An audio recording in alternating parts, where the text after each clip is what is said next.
Good morning to all. Topic for today is molecular mass and formula mass. तो सबसे पहले हम देखते हैं कि molecular mass क्या होता है. Sum of atomic masses of all the atoms present in one molecule of a substance. तो atomic masses क्या होता है? Sum of protons and neutrons. ठीक है, तो ये हमारे पास है एटॉमिक मास. तो हमने क्या करना है कि जितने भी एटम्स जो हैं वो किसी भी सब्सटेंस के मॉलिक्यूल में मौजूद हैं उनके एटॉमिक मासेस का सम लेना है हमने. ठीक है, मॉलिक्यूलर मासेस जो है वो मोस्टली हम क्या करते हैं, जो कोवलेंट कंपाउंड्स होते हैं उनका स्मॉलेस्ट यूनिट जो है उसको हम मॉलिक्यूल बोलते हैं. कोवलेंट कंपाउंड्स जो हैं उनका स्मॉलेस्ट यूनिट जो है वो हमारे पास मॉलिक्यूल होता है. ठीक है, अब मॉलिक्यूल के अंदर जितने भी एटम्स मौजूद होंगे उनके एटॉमिक मास का हमने सम लेना है और जो सम हमारे पास आएगा वो हमारे पास उस मॉलिक्यूल का मॉलिक्यूलर मास होगा. जैसे कि हम एग्जाम्पल में ले लेते हैं, हमारे पास अगर वाटर की एग्जाम्पल है H2O, तो सबसे पहले हमें इनके एटॉमिक मासेस का पता होना चाहिए. जैसे वाटर का एटॉमिक मास है 1, लेकिन यहाँ पे वाटर के 2 एटम्स यूज़ हो रहे हैं इसलिए हम इसको 2 के साथ मल्टीप्लाई करेंगे. नेक्स्ट जो हमारे पास एटम है वो है ऑक्सीजन का. तो ऑक्सीजन का मास होता है 16. तो यहाँ पे हम पहले इसको मल्टीप्लाई करेंगे 2 + 16, तो ये आंसर हमारे पास आ जाएगा 18 एटॉमिक मास यूनिट.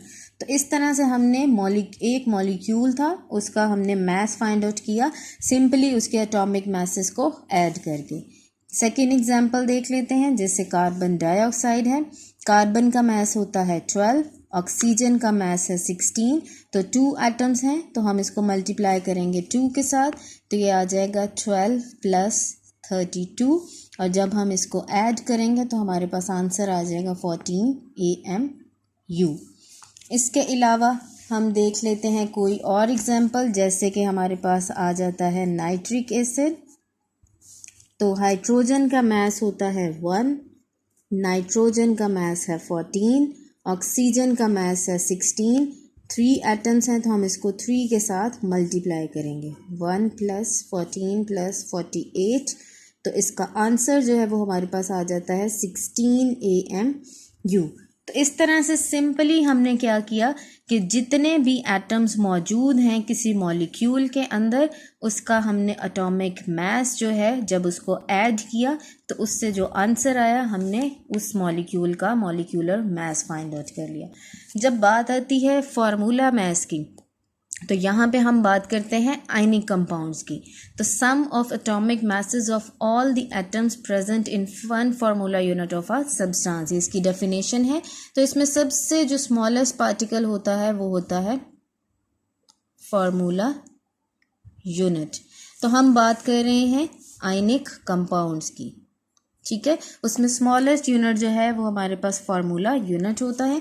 जैसे कि अगर हम बात कर रहे हैं NaCl की तो ये हमारे पास जो है वो सबसे स्मॉलेस्ट यूनिट है, इसको हम फार्मूला यूनिट कहेंगे. और इसके अंदर जितने एटम्स हैं उसका जब हम एटॉमिक मास का सम लेंगे तो वो हमारे पास फार्मूला मास आ जाएगा. जैसे सोडियम का मास होता है 23, क्लोरीन का मास है 35.5, तो जब हम इसका सम लेंगे तो वो आ जाएगा 58.5 AMU.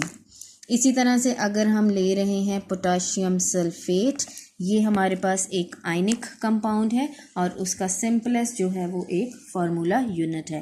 तो यहाँ पे अगर हम इसके एटॉमिक मासेस का सम लें तो 39, 2 एटम्स हैं तो हम 2 के साथ इसको मल्टीप्लाई करेंगे, प्लस सल्फ़र का मास 32 प्लस ऑक्सीजन का मास 16 और 4 एटम्स हैं इसलिए हमने इसको 4 के साथ मल्टीप्लाई किया. तो यहाँ पे आंसर आ जाएगा हमारे पास 78 + 32 + 64 और जब इसका सम लेंगे तो 174 AMU. तो इस तरह से हमने क्या किया, आयनिक कंपाउंड जो हैं उनका जो भी फार्मूला यूनिट है, जो फार्मूला है उसका, उसमें जितने एटम्स मौजूद हैं उनके एटॉमिक मासेस का जब हमने सम लिया तो हमारे पास जो आंसर आया वो उस जो आयनिक कंपाउंड है उसका फार्मूला मास होगा।